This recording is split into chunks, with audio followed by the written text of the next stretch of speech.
আসসালামু আলাইকুম। দুপুর ২টার শীর্ষ সংবাদে স্বাগত জানাচ্ছি আমি শাহনাজ পারভীন। সম্পূর্ণ সমর্থন জানিয়ে ডক্টর ইউনূসকে জাতিসংঘ প্রধানের চিঠি। খালেদা জিয়ার সকল ব্যাংক অ্যাকাউন্ট ১৭ বছর পর সচল। আওয়ামী লীগ নিষিদ্ধ ও নিবন্ধন বাতিলে রিটের শুনানি বৃহস্পতিবার। জাহিদ মালিক, দীপুমণি, শেখ হেলাল, শেখ তন্ময় সহ ১৩ জনের ব্যাংক হিসাব জব্দ।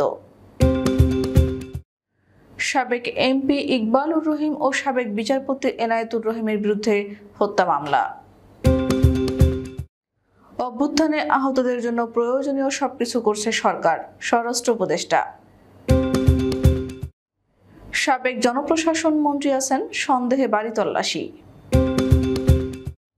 মধ্যরাত থেকে বন্ধ সময় টিভির সম্প্রচার। সাবেক বিচারপতি মানিকের বিরুদ্ধে মামলা। হঠাৎ সুর বদল, গোপন স্থান থেকে ব্যারিস্টার সুমনের ভিডিও বার্তা। ৬ বিভাগে অতি ভারী বৃষ্টির আভাস, ভূমিধসের শঙ্কা। এবং নিপুণকে জয়ী করতে ১৭ বার ফোন করেন শেখ সেলিম। শুনছিলেন শিরোনাম, এবার বিস্তারিত। বাংলাদেশের অন্তর্বর্তী সরকারের প্রধান উপদেষ্টা ডক্টর মোহাম্মদ ইউনূসের কাছে চিঠি লিখেছেন জাতিসংঘের মহাসচিব অ্যান্টনিও গুতেরেস। সেখানে তিনি আবারও বলেছেন, শান্তি প্রতিষ্ঠা এবং অন্তর্ভুক্তিমূলক গণতান্ত্রিক উত্তরণের পথে তার সরকারের প্রচেষ্টাকে সম্পূর্ণ সমর্থন করে জাতিসংঘ। বাংলাদেশ তার ইতিহাসের একটি গুরুত্বপূর্ণ সন্ধিক্ষণে দাঁড়িয়ে রয়েছে উল্লেখ করে তিনি বলেছেন, এই ক্রান্তিকালীন সহিংসতার অবসান, জবাবদিহিতা নিশ্চিত এবং গণতান্ত্রিক নির্বাচনের পথ নির্ধারণে ডক্টর ইউনূসের নেতৃত্ব হবে অত্যন্ত গুরুত্বপূর্ণ।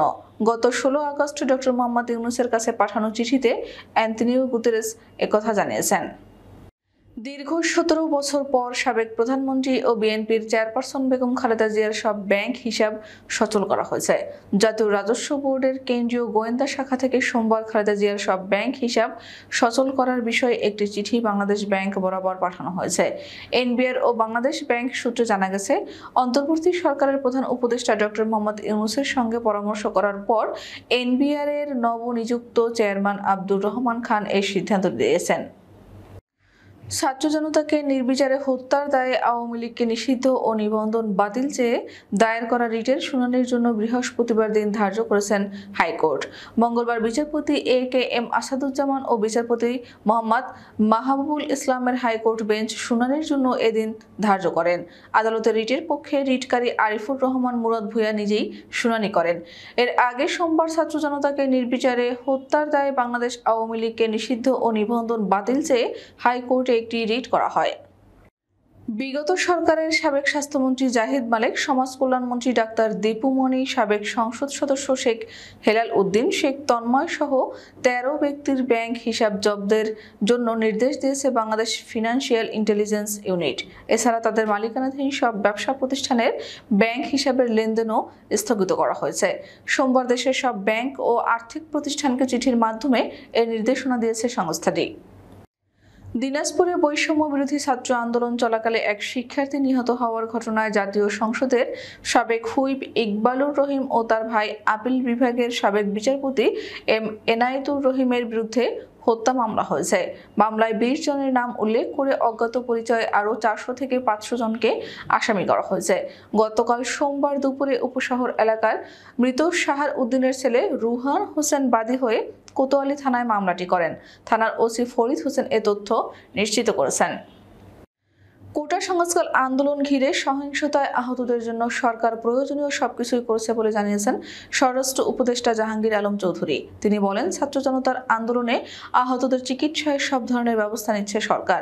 মঙ্গলবার সকালে রাজধানীর পঙ্গু হাসপাতালে আহতদের দেখতে গিয়ে সাংবাদিকদের সামনে একথা বলেন তিনি। স্বরাষ্ট্র উপদেষ্টা বলেন, ছাত্র জনতার অভ্যুত্থানে আহতদের জন্য প্রয়োজনীয় সবকিছুই করছে সরকার। তবে আহতদের দেখতে গিয়ে ভিড় জমিয়ে চিকিৎসা সেবা ব্যাহত না করার জন্য সবার প্রতি আহ্বান জানিয়েছেন তিনি।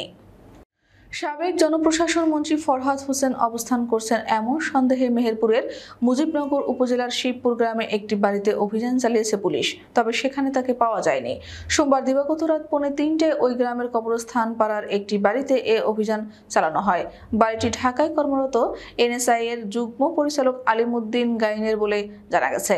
বাড়ির ভিতর থেকে গেটটি খুলে দেওয়া হলে বাড়িতে তল্লাশি করা হয়, তবে তল্লাশি করে ফরহাদ হোসেনকে পাওয়া যায়নি। মধ্যরাত থেকে বেসরকারি টেলিভিশন চ্যানেল সময় টিভির সম্প্রচার বন্ধ রয়েছে। গতকাল সোমবার দিবাগত রাত 11:59 পর স্যাটেলাইট চ্যানেলটি আর সম্প্রচার হতে দেখা যায়নি, তবে টেলিভিশনটির অনলাইন নিউজ পোর্টাল সচল রয়েছে। গতকাল হাইকোর্ট 7 দিনের জন্য সময় টিভির সম্প্রচার বন্ধের নির্দেশ দিয়েছেন। বিচারপতি নাইমা হায়দার ও বিচারপতি শশাঙ্ক শেখর সরকারের হাইকোর্ট বেঞ্চ এই আদেশ দেন। সময় মিডিয়া লিমিটেড এবং এর পরিচালক শম্পা রহমানের করা এক রিটের প্রাথমিক শুনানি শেষে এই আদেশ দেওয়া হয়। এদিন সকালে রিট আবেদনটি করা হয় বলে সুপ্রিম কোর্ট সূত্রে জানা গেছে। বাংলাদেশ জাতীয়তাবাদী দল বিএনপির প্রতিষ্ঠাতা সাবেক রাষ্ট্রপতি ও বীর উত্তম খেতাবপ্রাপ্ত শহীদ রাষ্ট্রপতি জিয়াউর রহমান সম্পর্কে আপত্তিকর মন্তব্য করায় সুপ্রিম কোর্টের সাবেক বিচারপতি আবুল হোসেন মোহাম্মদ শামসুদ্দিন চৌধুরী মানিকের বিরুদ্ধে নোয়াখালীর আদালতে মামলা দায়ের করা হয়েছে। আজ সোমবার বিকেলে বাংলাদেশ জাতীয়তাবাদী কৃষক দলের কেন্দ্রীয় কমিটির সাংগঠনিক সম্পাদক অ্যাডভোকেট রবিউল হাসান পলাশ বাদী হয়ে নোয়াখালী সিনিয়র জুডিশিয়াল ম্যাজিস্ট্রেট 1 নম্বর আমলি আদালতে মামলাটি দায়ের করেন। ছাত্র জনতার গণ অভ্যুত্থানে প্রধানমন্ত্রীর পদ থেকে পদত্যাগ করে ভারতে পালিয়ে গেছেন শেখ হাসিনা। এরপর সব এমপি, মন্ত্রী ও দলীয় নেতাকর্মীও আড়ালে চলে যান। গা ঢাকা দেন আলোচিত সমালোচিত সাবেক এমপি ব্যারিস্টার সৈয়দ সাইদুল হক সুমনও। এর মধ্যেই গতকাল সোমবার রাতে নিজের ফেসবুকে একটি ভিডিও পোস্ট করেন সুমন। তবে বর্তমানে তিনি কোথায় অবস্থান করছেন সে বিষয়ে কিছুই জানাননি ভিডিও বার্তায়।